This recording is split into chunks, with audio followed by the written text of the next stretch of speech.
사랑은 오래 참고, 오늘 4절 본문에 나오는 구절이죠. 기독교를 한마디로 정의한다 그러면 사랑이라는 단어 쓸 수 있어요. 왜냐하면 God is love. 너희가 서로 사랑하면 하나님이 너희 안에 있다. 너희가 사랑하지 않으면 하나님이 너희 안에 계시지 아니한다. 왜냐하면 하나님은 사랑이시기 때문이다. 요한일서 4장에 사도 요한의, 즉 사랑의 사도인 사도 요한이 우리에게 그렇게 남기셨기 때문입니다. 그것은 사도 요한이 남긴 것이 아니라 주께서 그에게 명령하신 것이죠.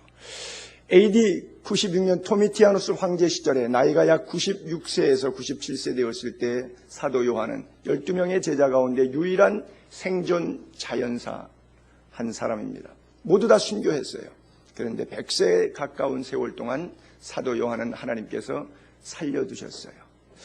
요한복음 21장에 마지막 베드로를 나타나셔서 부활한 주님이 갈릴리 바다에서 153마리 큰 물고기가 나오는 사건을 통해서 베드로를 다시 일깨워주고 내가 나 사랑하면 내 양을 먹이라 말씀하시고, 너 젊어서는 네가 띠띠고 네 맘대로 다니지만 늙어서는 너에게 띠띠워줄 사람이 있을 것이다. 그리고 노후에 어떤 죽음으로 하나님께 영광 돌릴 것을 베드로에게 얘기했을 때 베드로가 예수님께 이런 질문을 느닷없이 던집니다. 옆에 있는 사도 요한이 제일 나이가 젊으니까 이 친구는 어떻게 돼요? 내가 다시 올 때까지 그를 이 땅에 두고자 할지라도 너는 신경 쓰지 말고 그냥 나를 따르라. 그런 말씀하셨어요. 하나님과의 1대1의 관계의 사랑, 오늘 여러분들 안에서 정립될 수 있게 되기를 바랍니다. 하나님의 섭리 가운데 가장 위대한 축복, 인간이 가장 행복할 수 있는 것, 사랑입니다. 그러나 인간이 가장 힘들어하는 것, 이것이 사랑입니다. 즉 사랑이라고 하는 대전제 주제에 하나님의 은혜와 은총의 섭리 가운데 창조의 가장 위대한 선물인 것은 분명한데 그 선물을 사탄이 오염시켜놨어요. 그래서 가장 인간을 행복하게 하는 것이 사랑인데 사실 인간은 가장 사랑 때문에 불행을 느끼고 사랑 문제에 걸려서 넘어져요. 최초의 인간을 만드셨을 때 하나님께서 그들에게 사랑을 듬뿍 주셨어요. 사랑하는 아들이 태어났습니다. 이름이 가인이죠. 그러나 사탄이 가인을 장악합니다. 아시다시피 아벨을 때려 죽였는데 여러분 아무리 곰곰이 생각해봐도 아벨이 형 가인에게 죽을 만한 죄를 지었습니까? 형 가인 입장에서 때려 죽여야 할 만큼 미운 짓을 아벨이 했을까요? 아니죠. 그런데 죽음이라고 하는 사달이 났어요. 내용을 분석해보면 아무것도 없어요. 지금 여러분들이 아파하고 고통하고 갈등하고 있는 모든 구조의 내면 속에 들어가면 엄청나게 갈라져 있고 아파져 있고 상처 투성이로 남았지만 올라가서 분석해보면 아무것도 아닌 생각과 감정의 컨트롤 속에 사탄이 들어와서 사단을 낸 거예요. 그렇죠? 하나님은 우리가 다시 사랑으로 회복되기를 원하시고 사탄은 끊임없이 사랑하는 자 사이에도 찾아와서 이간질하며 그 사이를 분리하기를 원합니다. 하나님의 뜻을 따르시겠습니까? 정녕 사탄이 원하는 길을 택하여 가시겠습니까? 그런데 성경은 여기에 15가지 사랑에 대한 구체적 행동 지침을 4절부터 쭉 설명해 주고 있어요. 그러면서 이 구체적 15가지의 이야기를 시작하기 전에 약간 서론을 깔았는데 그 서론을 깔게 된 배경은 고린도 교회 교인들이 은사가 강해서 자기 의가 높아서 적어도 내가 방언과 예언과 능력과 병고침과 영분별에 대한 은사가 있는 사람인데 수준 이하냐 그러면? 내가 수준 이하인데 이 정도 은사가 나에게 있는 거냐? 라고 하는 대단한 착각 속에 빠져있는, 하나님이 불쌍히 여기셔서 하도 강팍하니까 혀를 돌려서 방언을 주시고 하도 강팍해서 자기 나름대로 지식 조금 있다고 뺀질거리면서 예수 안 믿고 공리를 생각하니까 그 공리가 무너지게끔 예언의 은사와 말씀의 은사와 지혜와 지식의 은사를 주어서 하나님 앞에 내 인생이 무너지게 만들었던, 하나님의 일방적인 내 강팍함을 부수기 위해서 각자의 필요를 따라 주셨던 그 거룩한 하나님의 사역 은사들을 내 안에서 내가 훌륭하고 잘나서 생긴 줄 알고 이 정도 수준이 있는 사람이야 라고 착각해서 떠들고 있으니까 사도 바울이 그래서는 도저히 사랑의 하나님을 만날 수가 없다. 그리고 사랑에 관한 15가지 실천 항목들을 열거하기 전에 그들의 영적 상황을 진단해서 1절, 2절, 3절에 그렇게 표현 썼어요. 한번 자막에 똑같이 읽었지만, 내가 사람의 방언과 로사라고 하는 것이죠.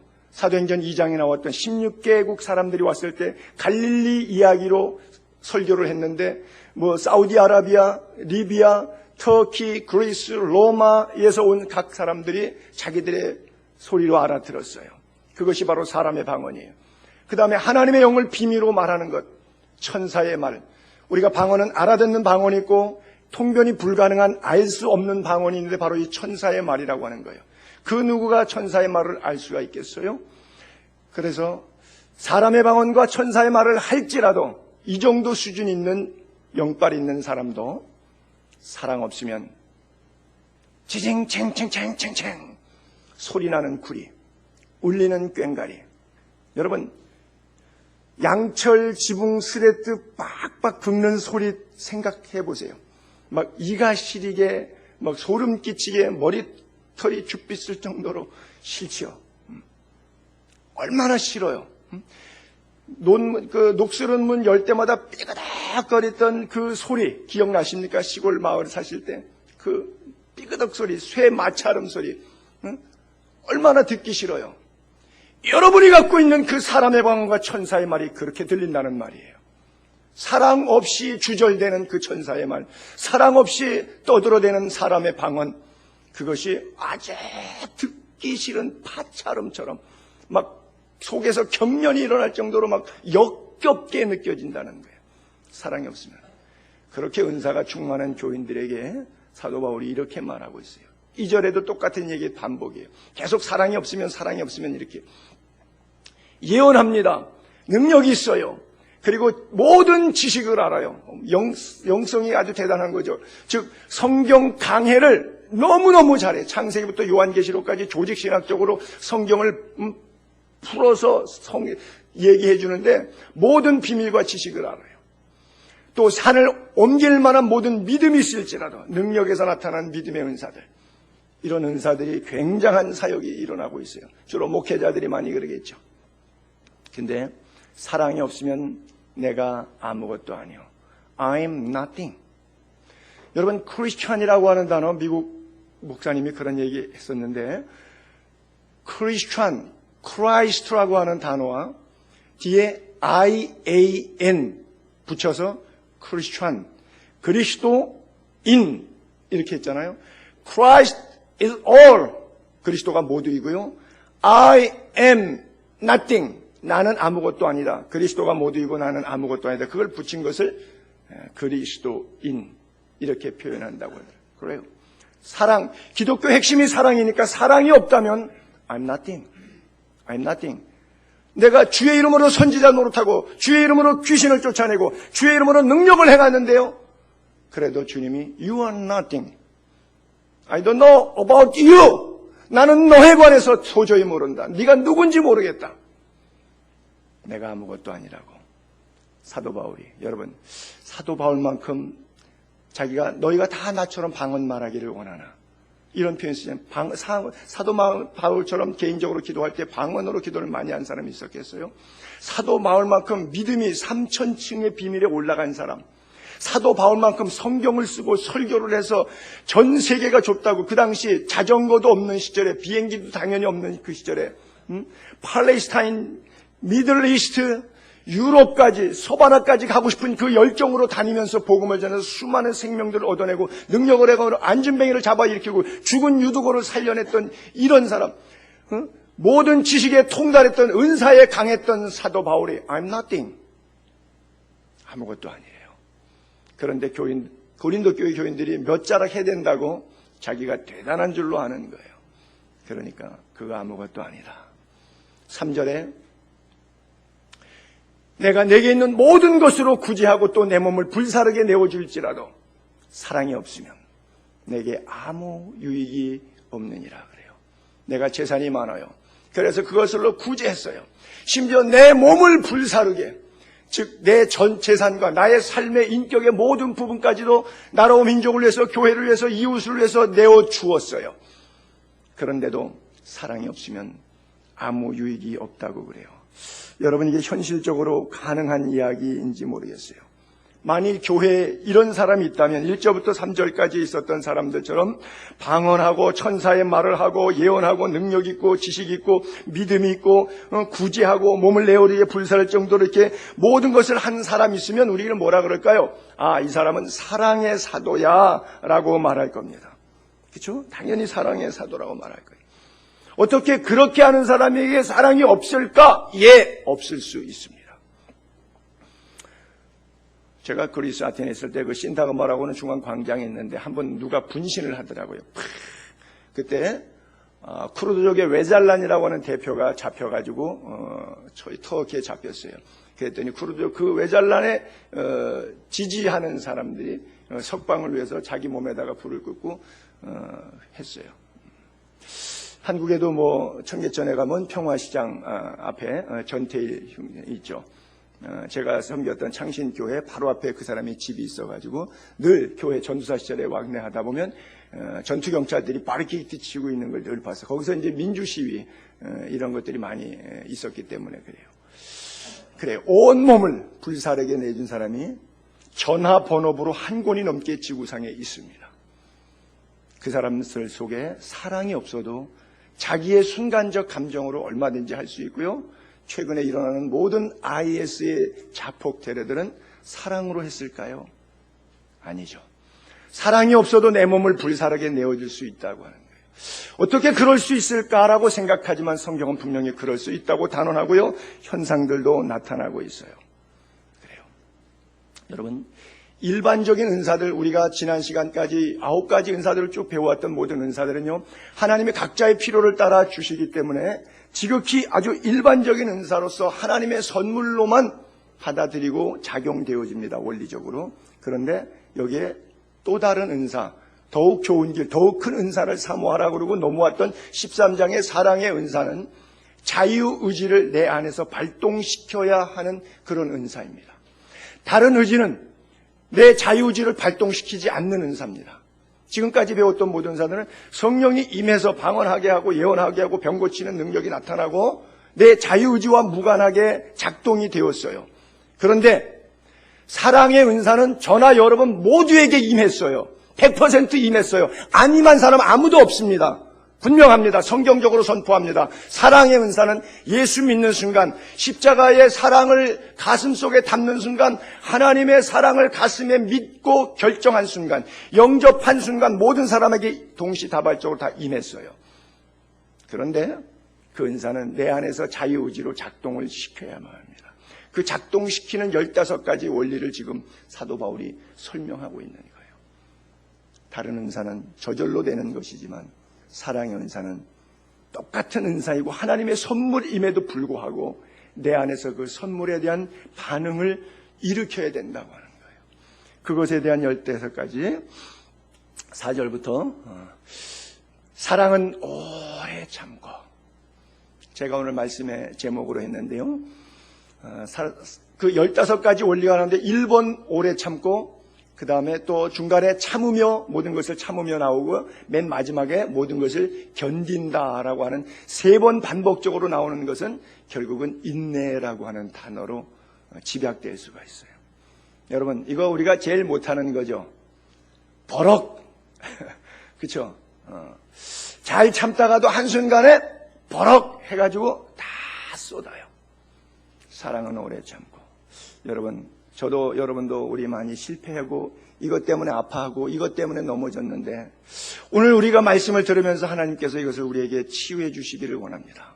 말씀은 능력이거든요. 하나님의 말씀의 능력이 우리를 오늘 이 시간 듣는 가운데 손영삼 목사의 보이스로 들리지 아니하고 하늘로부터 이뤄내는 성결한 지혜의 성령의 음성으로 듣고 한번 Let me try 이거 한번 해봅시다. 사랑은 오래 참고 제일 힘들어요. 제일 힘들어. 그러나 오래 참는 깊은 은혜가 있게 되기를 바랍니다. 오래 참지 못하기 때문에, 다른 말로 하게 되면 사랑은 포기하지 않는다는 거예요. 여러분, 40년 광야 길을 가는 동안에 얼마나 속을 많이 새겨요. 이스라엘 백성들이요. 자기를 10가지 재앙에서 6월절에서 구름기둥 불기둥으로 홍해바다에서 반석에서 마라에서 만나로 매출하기로 말할 수 없는 은혜와 축복을 주셨는데 그때마다 감사하기는커녕 오히려 그 상황만 모면하면 터져나오는 것은 반복적인 원망과 불평과 시기와 질투와 짜증들이었어요. 여러분, 사람 같았으면 포기했어요. 그런데 하나님은 이스라엘 백성을 포기하지 않으셨어요. 왜 모세를, 제가 볼 때는 사역의 중간에 혈기가 많은 사람이에요. 여러분, 제 눈에는 모세는 살인자예요. 나이 40세 때 애굽 사람 때려 죽인 살인자예요. 그래서 미디안 광야로 도망갔잖아요. 내 눈에는 살인자예요. 여러분, 살인자보다 더 혈기 있는 사람, 오래 못 참는 사람이 어디 있어요? 그런데 나의 사람 모세를 보니 온 지면에 온유함이 승한 자라 그래요. 40년 동안 목회의 별꼴을 다 봤는데도 백성을 위해서 기도합니다. 하나님께서 오히려 진노해서 내 백성을 다 광야에서 멸하리라 선포했더니 하나님, 그러면 안 됩니다. 이방 사람들이 자기 백성을 구원하겠다고 하나님이라는 자를 출애굽시키더니 길바닥에서 다 죽였대. 하나님, 이런 욕해요, 안 믿는 사람들이. 그래서는 안 됩니다. 만약에 내 백성을 멸하시려면 나를 생명책에서 지워주세요. 대단한 사랑이죠. 끊임없이 자기 목회에 힘들게 하는 영혼들을 가슴으로 끌어안고 차라리 그들을 지옥 가게 만들 것 같으면 내 이름부터 지워서 나부터 지옥에 집어넣고 그 다음에 그 위에다가 지옥에 던져 넣으라고 말하고 있어요. 하나님이 모세에게 저 주셨어요. 너의 인내 참 훌륭하다, 위대하다. 여러분, 저도 못하지만 감히 설교합니다. 우리 이런 인내, 이런 오래 참음 한번 본받고 싶지 않습니까? 성경에 있는 하나님의 말씀, 끝까지 오래 참는 은혜 우리 한번 경험해 봅시다. 이것 때문에 우리가 얼마나 많이 실패했고 갈라졌고 전쟁과 분파와 아픔과 고통을 느꼈어요. 그래요. 그 다음에는 사랑은 온유하며, 온유라고 하는 단어는 여러 가지로 해석될 수가 있겠는데 그냥 간단하게 쉽게 이야기하면 친절하다고 생각하시면 되겠어요. 사랑은 온유합니다. 친절합니다. 어떤 상황 속에서 자기보다 남을 더 먼저 생각하고 배려하는 그런 마음들, 그것이 바로 온유한 자의 마음. 모세가 바로 대표적인 그런 사람이었죠. 제가 그리스에 있을 때 처음 히치하이킹 하면서 30년 전 가까운 전 얘기죠. 그리스의 전국의 사도 바울의 전도 행적지를 가자마자 제가 석 달 동안은 그리스 여행을 했습니다. 선교사로 가가지고. 그래서 바울의 전도 행적지를 전부 배낭 하나 메고 성경책 지도 들고서는 걸어다니고 고속버스 타고 이러면서 한 석 달을 돌아다녔어요. 처음에. 그때 베리아에 가가지고 사람들에게 물었어요. 여기 사도 바울과 관계된 교회나 기념 비마라든지 이런 것이 있겠냐고. 간지 외국 딱 떨어진 지 석 달밖에 안 됐으니까 지금은 제가 헬라어를 유창하게 하지만 그때 당시에 헬라어를 막 배우기 단어 한두 개 되게 교회 에클레시아 이 정도 들었던 거 한두 개 정도 인사말 정도 하나 둘 셋 넷 숫자 세일 정도밖에 더 됐겠어요. 그런데 떠듬거리는 단어로 베리아에서 바울, 교회 이런 몇 단어 돼가지고 거리에서 물었더니 그 사람이 나를 버스 터미널에서부터 손을 잡고 한 3, 4km 되는 거리를 이렇게 끌고 가더라고요. 그때 당시 내가 나이가 26살이었는데 그분은 한 50대 먹은 아저씨였어요. 손을 잡고 쭉 가더라고요. 말도 안 통하는데 알아듣지도 못하는데 나에게 막 설명을 해주면서 끌고 가요. 앞에 딱 도착해서 이게 그 바울 기념교회라고 설명을 해줘요. 그래서 사도행전 17장 10절 11절 보면 그런 표현이 있는데 베레아 사람들은 데살로니가 사람보다 더 신사적이어서 간절한 마음으로 말씀을 받고 이것이 그러한가요? 날마다 성경을 상고했다 그러는데 거기에 보게 되면 젠틀하다라고 하는 단어가 나와요. 젠틀하다. 신사적이었다 그래요. 나보다 남을 더 배려하는 마음. 저는 평생의 기억 속에 그 아저씨가 생각이 나요. 말 못하는 외국 사람 길 잃어버릴까 봐 손까지 잡고 나를 이렇게 친절하게 데려갔던 사람. 여러분, 현대는 그런 친절을 보기가 쉽지 않죠. 그리스도인들도 마찬가지. 이 친절 문제에 있어서는 굉장히 좀 이렇게 점수가 낮게 나오는데, 여러분, 사랑은 온유한 거예요. 친절한 그리스도인으로 오늘부터 변화될 수 있게 되기를 바랍니다. 그래요. 그 다음에 시기하지 아니하며, 그래요. 다 아시다시피 고린도 교회가 가졌던 가장 큰 문제가 시기, 질투, 분쟁이었습니다. 내 은사가 더 좋다, 네 은사가 더 나쁜 거다, 이런 것 때문에 시기했는데, 모든 교회마다 다 가지고 있는, 특별히 여전도엔 제가 남녀를 갖다가 남자가 덜하다 여자가 더하다 이렇게 하는 건 아닌데, 각 교회들마다 여전도에서 싸울 때 보게 되면 뭐 가지고 싸우느냐? 시기 때문에 싸워요. 실쭉, 셀쭉, 그렇죠? 시기하지 아니하며, 그 다음에 사랑은 자랑하지 아니하며.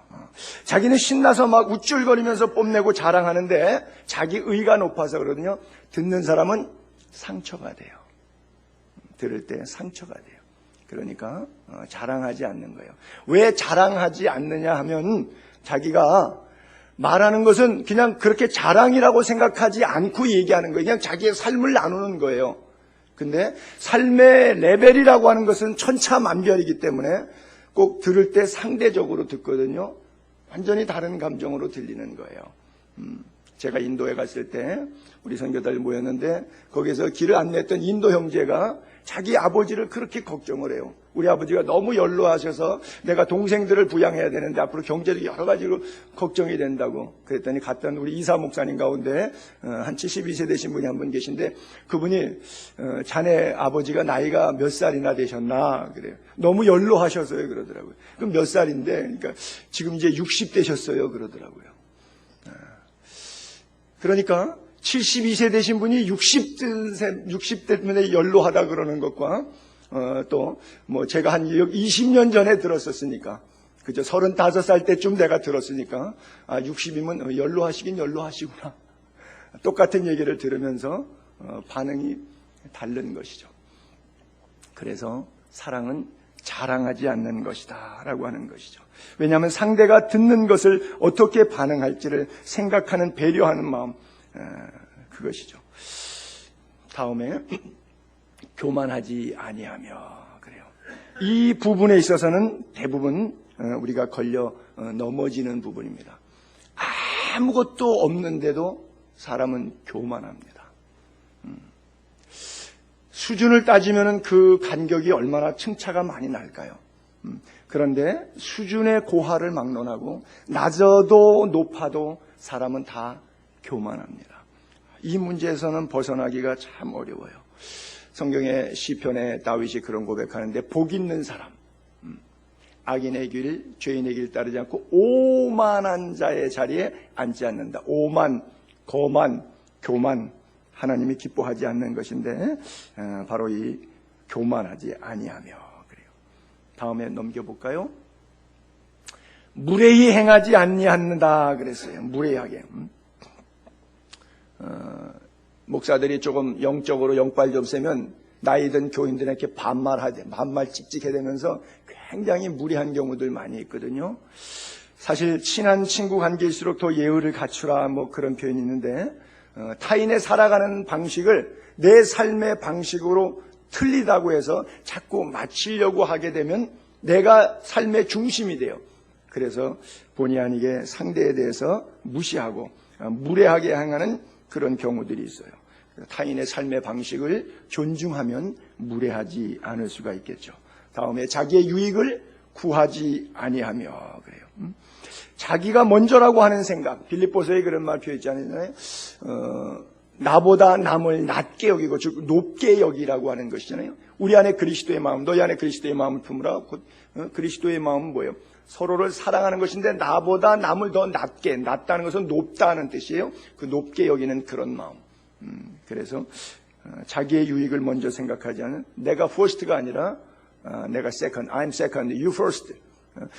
joy라고 하는 단어가 J-O-Y, 기쁨이라고 하는, joy, 기쁨이라고 하는 단어인데 그 누가 그렇게 쓰잖아요. J is for Jesus, but he has first praise. 그러니까 J자는 지저스가 처음이라고 하는 것이죠. 그 다음에 O는 other, 다른 사람을 위해서. Y에 가가지고 이제 yourself, 나 자신. 그러니까 첫 번째 예수, 두 번째 다른 사람, 세 번째 나. 이 원리대로 살아가면 joy, 행복하다는 거예요. 기쁘다는 거예요. 누가 말을 만들어냈는지 참 멋있게 잘 만든 것 같아요. 참된 기쁨은 나의 삶에 하나님을 중심으로 두고 이웃을 사랑, 하나님 사랑, 이웃 사랑, 그리고 나 자신을 세 번째 둘 때. 참 멋있는 표현인 것 같아요. 그 다음에 성내지 아니하며. 그래요. 이거 뭐 버럭하는 거죠? 그래요. 오늘부터 한번 잘 안 되는 건데 한번 이거 참아봅시다. 내가 성내면 상대가 그 성을 듣고 가만히 있을 사람이 있어요, 없어요? 부부싸움 해봐서 안 해봐서 잘 몰라요? 성내면 상대는 더 성내요. 누구는 성질 없는 줄 알아? 이러고 나오면 아무도 정신 못 차리고 둘 다 져요.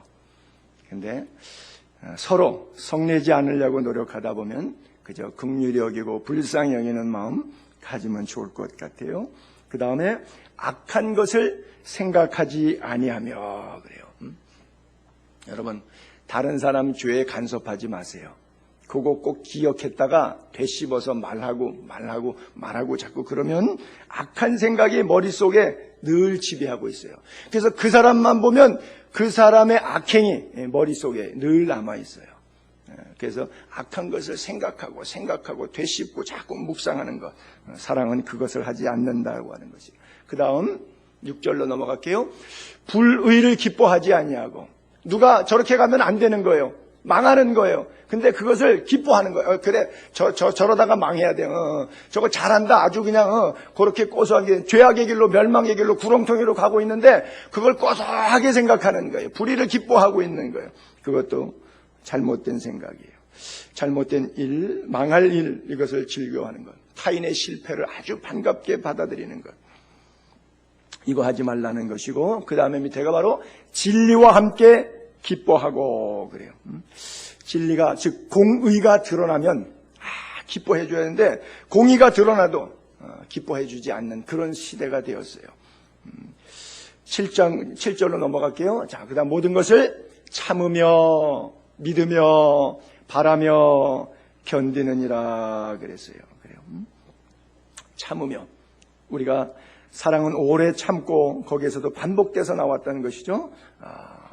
인내한다는 것은 쉽지 않아요. 그래서 우리가 용두삼이라고 하는 말을 쓰는데 처음에는 잘 참아요. 근데 못 참죠. 언제 못 참죠? 이거 마지막이다. 너 한 번만 더 해라. 또는 뭐 3-4번 더 이상은 안 봐준다. 이러면서. 근데 예수님께서 참는 것에 대한 이야기 하실 때 베드로가 몇 번 용서해 줄까요? 그랬더니 70번씩 7번까지라도 용서해 주라. 그런 표현을 썼거든요. 그래서 하나님의 속성이 사랑인데 하나님의 사랑이 우리 가운데 부어지면 참는데 끝까지 인내하는 마음이 있고요. 믿으며, 상황에 의해서 하나님이 살아계시면 왜 내 인생에 이런 문제들이 옵니까? 아니, 우리가 예수 믿고 교회 잘 다니고 헌금도 하고 충성 봉사도 하고 이웃도 사랑하면서 교회 안에서 신앙생활 잘 하는데 왜 이렇게 교회 어려움도 있고 내 개인의 어려움도 오고 이런 질고도 당하고 환난도 역경도 풍파도 불어옵니까? 라고 생각하면서 하나님에 대한 근본적인 믿음의 신실성이 흔들려 버리는 거예요. 이거 내가 잘못 선택한 길 아니야? 우리는 우리의 돈이 조금 축나거나 건강이 조금 축나거나 상황의 인간관계 어떤 돌출 변수가 작용이 되면 자꾸 내 믿음이 통째로 흔들려 버리는 거예요. 그 믿음의 신실성, 믿음이라고 하는 것은 faith, 그 다음에 그 믿음의 신실함을 얘기할 때는 faithful, 거기다 풀땡크 가득 찼다. 이렇게. 즉, 믿음이 가득 찬 것을 신실함이라고 말해요. 우리 하나님은 신실하신 하나님. 여러분, 여호와의 선하심을 맛보아 알게 되기를 바랍니다. 그 하나님은 신실하신 하나님이에요. 내가 이랬다 저랬다 변덕 부리죠. 내가 하나님의 손을 잡았다 놨다. 하나님 이제 내가 주만 붙잡고 살겠습니다. 그러다가 상황, 생활, 세상 재미 너무 있으면 하나님 잠깐 손 좀 잠깐 놔보세요. 손 좀 잠깐 놔보세요. 이 세상 너무 재밌거든요. 그래서 내가 마음대로 놨다 잡았다 놨다 잡았다 하는데 하나님이 그렇게 한다고 나는 생각을 해요. 그래서 내가 괜찮을 때는 감사헌금도 바치고 안 그럴 때는 하나님께 원망해서 교회도 안 나가고 시험 들어가지고 예수 믿는 것 포기하고 싶고 그럴 때가 있어요. 사랑은 모든 것을 믿는 거예요. 끝까지 믿게 되는 은혜가 있게 되기를 바랍니다. 어떤 상황 속에서도 하나님을 신뢰하게 되기를 바랍니다. 모든 것을 바라며 그래요. 바란다는 것은 최선을 다하는 삶이에요. 오늘 하루의 삶을 바람이 있기 때문에 소망이 있기 때문에 최선을 다하는 거예요. 그렇잖아요? 시험 준비하는 학생들이 그 시험을 무엇 때문에 최선을 다해요? 바람이 있으니까, 소망이 있으니까 최선을 다하는 거예요. 오늘 하루의 삶도 그리스도 안에서 천국에 대한 소망을 가지고 믿음으로 나아가는 거예요. 모든 것을 바라는 거예요. 그것이 하나님이 우리에게 주신 참된 사랑이에요. 마지막으로 모든 것을 견디느니라 그래요. 절대 포기하지 마시고 절대 좌절 낙심 뒷걸음질하지 마시고 끝까지 견딜 수 있게 되기를 바랍니다. 이민에도 갔다가 견디기 어려우면 돌아오는 거예요. 또 직장 생활도 하다가 힘들면 이직하는 거예요. 교회 생활도 마찬가지고 가정생활, 신앙생활 다 마찬가지예요. 근데 견디는 사람이 뭔가 일을 내는 거예요. 견디는 사람이 최후 승리를 얻습니다. 사랑은요 죽음까지도 뛰어넘는 거예요. 그래서 성경에 사랑 이야기가 있죠. 아가서라 그러죠. 솔로몬의 사랑 이야기. 아가서 한번 잠깐 띄워볼게요. 사랑을 이렇게 수식을 했어요. 너는 나를 도장같이 마음에 품고 도장같이 팔에 들어. 왕이니까 뭐 도장을 옥새는 굉장히 중요한 거죠. 근데 사랑은 죽음같이 강하고 이런 수식어 표현해서 질투는 수월같이 잔인하다, 불길같이 일어난다. 그 기세가 여호와의 불과 같으다 그랬는데 거기에 수식하는 표현 가운데 사랑을 죽음같이 강하고 많은 물도 이 사랑을 알지 못하겠고 홍수라도 삼키지 못하나니 사람이 그의 온 가산을 주고 사랑을 바꾸려 할지라도 오히려 멸시를 받으리라. 어떤 것도 침탈을 당하지 뺏기지 않고 함몰당하지 않는 것이 사랑이고 그 무엇으로도 사랑은 살 수 없는 것이 사랑이라 그래요. 우리가 이런 얘기 많이 하잖아요. 고급 주택은 살 수 있어도 행복한 가정, 스위트홈은 못 산다고요. 뷔페 가서 15만 원짜리 호텔에 고급 음식들, 산의 진미들은 돈 주고 살 수 있는데 식욕이 안 땡겨서 한 접시도 못 먹고 올 수도 있겠죠. 식욕은 돈 주고 못 산다고요. 바로 사랑을 아가서의 솔로몬이 그렇게 표현한 거예요. 죽음같이 강한 것인데 온 가산을 주고 사랑을 살려고 해도 못 사고 결국 천박한 것, 사랑을 온 집안의 재산 정도로 뵙기 생각을 안 했다니. 여러분들의 재산이 얼마예요? 온 집안의 재산, 그것 뺏기 사랑이 안 되는 온 가산을 주고 사랑을 살려고 천박한 것 하고 오히려 멸시만 받을 뿐이라고 했어요. 우리가 생각하는 요즘 현대인들의 사랑의 개념과 조금 다르죠. 우리는 뭐 사랑 돈 주고 살 수 있다고 생각하는 분도 없잖아 있을런지 모르겠어요. 그리스도인들의 신앙 인격엔 사랑 기술도 필요해요. 그래서 여기 보니까 15가지가 긍정문이 7가지가 있고 do it, 그 다음에 do not 그렇게 하지 않는다는 부정문이 8가지가 있더라고요. 15가지가 있는데 긍정문 7개, 부정문 8개. 근데 긍정문이 더 많으면 좋겠는데 부정문이 하나가 더 있더라고요. 그래서 저는 그렇게 생각을 해요. 부정적인 가능성이 더 많다. 그러니까 이 사랑 싸움에 있어서 7대 8이기 때문에 우리가 노력하지 않는 한 쉽게 지켜지지 않는 것이 어려운 것이 이 사랑이다. 제가 그리스에 있으면서 집시들하고 있다 보니까 별 경험들을 많이 해보게 되는데 저는 고슴도치도 먹어봤거든요. 고슴도치가 많이 내려와요. 먹을 게 빈약하니까 별걸 다 잡아먹죠. 그래서 고슴도치 요리를 맛있게 먹었는데 뭐 좀 질겨요. 뭐 맛이 썩 있지는 않는데 그래도 뭐 같이 먹었는데 그 고슴도치들이 집시촌 주변에 이렇게 물먹으로 먹으로 이렇게 쭉 이렇게 오는데 송충이처럼 꼬리와 꼬리를 몰고 한 10대 마리씩 이렇게 내려올 때가 있어요. 그럼 그걸 이제 몽둥이로 때려잡아서 그걸 잡아먹는데 제가 고슴도치가 궁금해서 어저께 밤에 설교 준비하면서 인터넷을 쳐봤어요. 갑자기 그게 또 고슴도치는 가시가 몇 개나 있나요? 이렇게 인터넷에 넣어봤어요. 고슴도치 가시는 몇 개나 되나요? 쳐봤어요. 그랬더니 답을 주는데 한 2, 3cm 정도 자라는데 이게 10,000개가 넘는다 그래요. 10,000개가 넘는데. 여러분, 뭐 저는 수도 없이 많이 봤는데 이 고슴도치가 새끼를 낳잖아요. make love, 사랑을 하잖아요. 어떻게 사랑할까요? 얼마나 찔릴 거예요, 그거. 그런데 그 10,000개가 넘는 둘이니까 20,000개잖아. 20,000개가 안 찔리고 사랑을 잘 나눌 수 있을까, make love? 고슴도치가 새끼를 낳잖아요. 새끼가 가시가 있을 것 같아요? 없을 것 같아요? 새끼 나면 가시가 있어요. 근데 엄마가 안 다치고 나와요.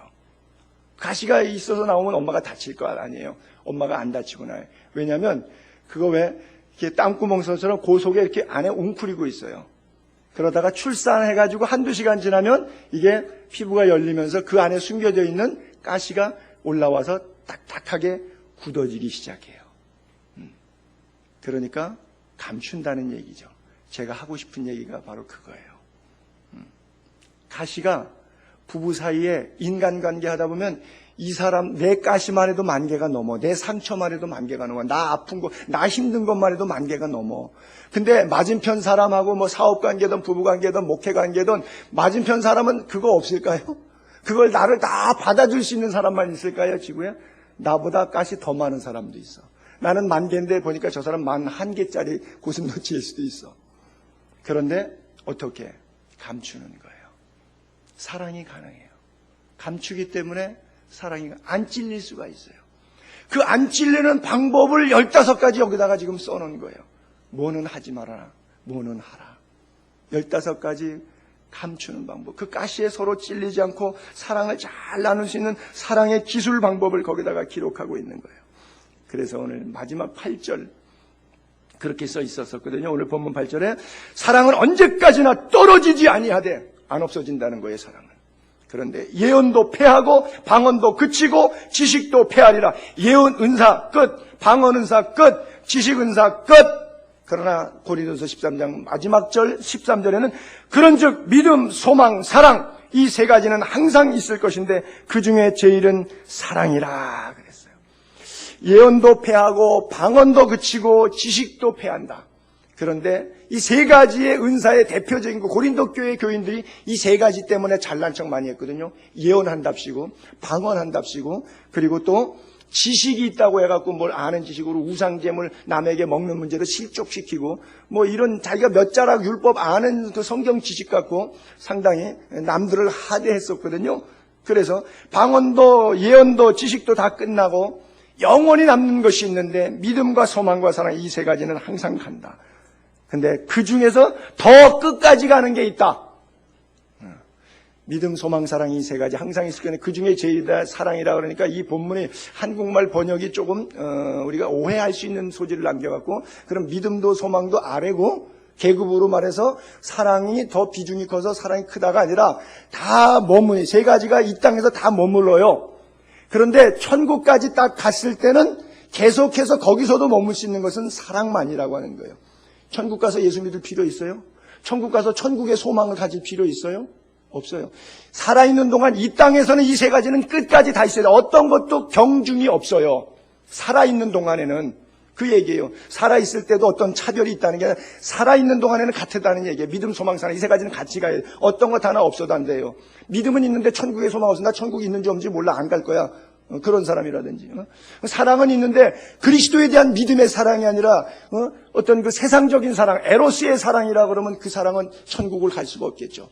그러니까 믿음, 소망, 사랑 이 세 가지는 항상 있는데 이 세상에서는 계속해서 셋 다 머무는 거예요.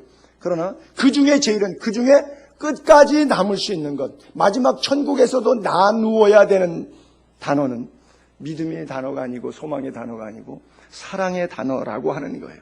그래서 그 중에 제일은 사랑이라. 이거 마치 비교법으로 이렇게 문법적인 사용이 돼가지고 조금 오해할 소지가 있는데 바로 제가 설명드린 것처럼 그런 거예요. 여러분, 제가 어저께 신문에 읽다가 국민일보 전면신문인데 봉사를 간 단기선교 봉사팀 이야기가 쭉 실렸어요. 그래서 여기 여의도 순복음교회 장로님도 또 의료선교팀으로 또 선한목자교회 그다음에 미용팀 이렇게 해서 29명이 가갖고 내과, 외과, 치과, 의료봉사, 미호봉사까지 하루에 한 300여 명씩 그들 머리 깎아주고 환자들 돌보고 했는데 올해로 해외 의료선교를 시작한 지 20년째 간다고 하는 거예요. 20년째 가고 있는데 거기 따라갔던 미용봉사했던 윤현경 집사님이라고 하는 여자분 54세라고 나이가 밝혀졌는데 선한목자교회 집사인데 이렇게 말했어요. 그동안 편안한 노후를 위해서 열심히 일해 돈을 벌었다. 그런데 2년 전에 둘째 아들이 먼저 하늘나라로 갔다. 그때 우리 식구 전체가 다시 하나님을 믿게 되었다. 그리고 깨달은 것이 하늘나라에서 하나님을 만났을 때 부끄럽지 않은 종이 되고 싶다. 주님의 사랑을 이 땅에 있을 때 열심히 나눌 것이다. 그래서 거기를 갔다고 하는 거예요.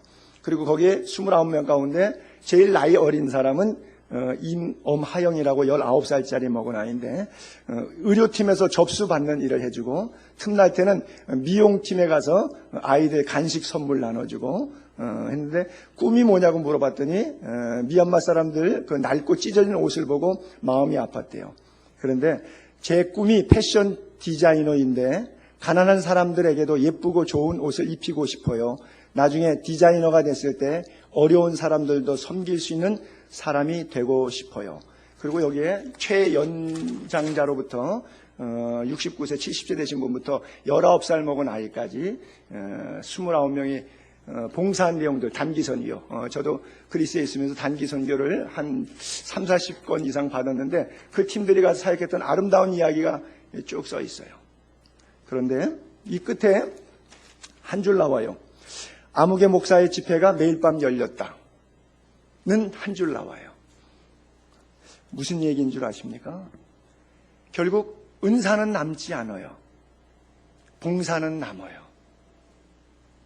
하나님의 위대한 사랑이 부어지는 것은 강단에서 쇼를 한 것이 남는 것이 아니라 그들의 섬김이 남는 거예요. 오늘 우리가 예수 믿으면서 갖고 있는 여러 가지 보이는 그런 현상들 이런 면에서 속지 않고 안 보이지만 이름 없이 빛도 없이 아골골짝 빈들에 가서 섬기는 그 거룩함. 하나님이 어떤 거를 더 기뻐할까요? 제가 강대상에서 화려한 말잔치로 이렇게 설교, 은혜롭고 재밌고 유익하게 신학적으로 교리적으로 정말 성경의 어려운 난해 구절들을 잘 풀어서 해주는 것이 더 하나님께서 기뻐하실 것 같아요. 아니면 그것도 은사일 수는 있겠지만 아니면 제가 이름 없이 빛도 없이 가난한 자를 섬기고 병든 자를 고쳐주는 것을 더 기뻐하겠어요. 물론 각양 하나님께서 탤런트를 주십니다. 그러나 뭐가 끝까지 남을 것 같아요. 사도 바울은 말합니다. 패하고 그치리라. 그러나 이것은 끝까지 간다. 그게 사랑이에요. 목회도 사랑의 정신 잃어버리면 끝난 거고요. 성도도 하나님 사랑과 이웃 사랑 잃어버리면 끝나는 거예요. 그 사랑을 구체적으로 하기 위해서 정말 15가지의 더 구체적인 표현들을 여기에 쓰고 있는 거예요. 그 중에 제일은 사랑이라고요.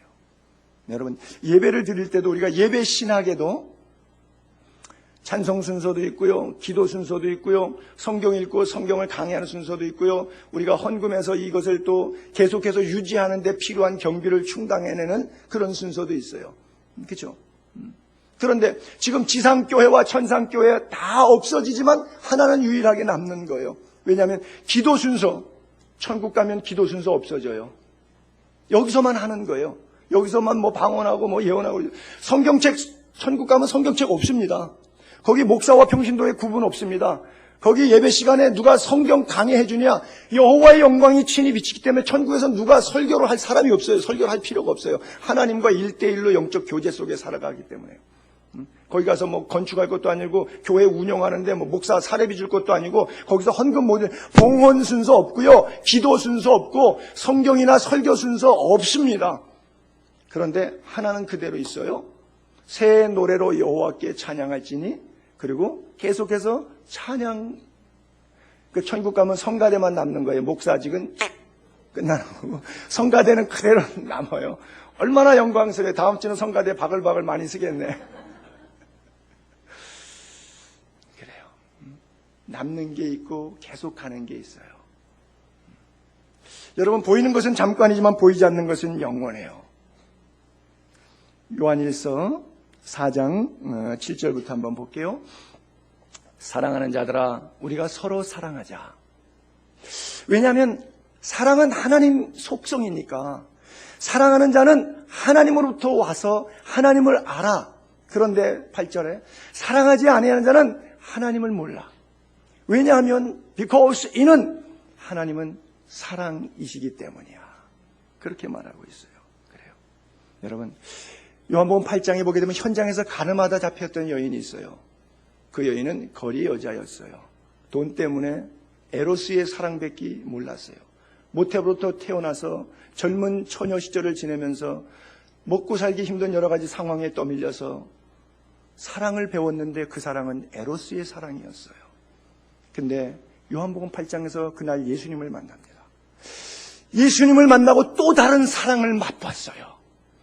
그 사랑은 아가페의 사랑이었어요. 에로스로 병들어가고 있었던 사랑이 이것이 단 줄 알고 붙잡았더니 붙잡을수록 더 인생이 험악한 세월 속에 고통과 좌절과 낭망, 이것이 진정 내가 붙잡았던 사랑이었던가 했던 에로스의 사랑에 울고 있던 이 가늠에서 잡혔던 그 여인이 하나님의 사랑을, 아가페의 사랑을 만나게 되었어요. 그 인생은 변화됩니다. 주님을 따릅니다.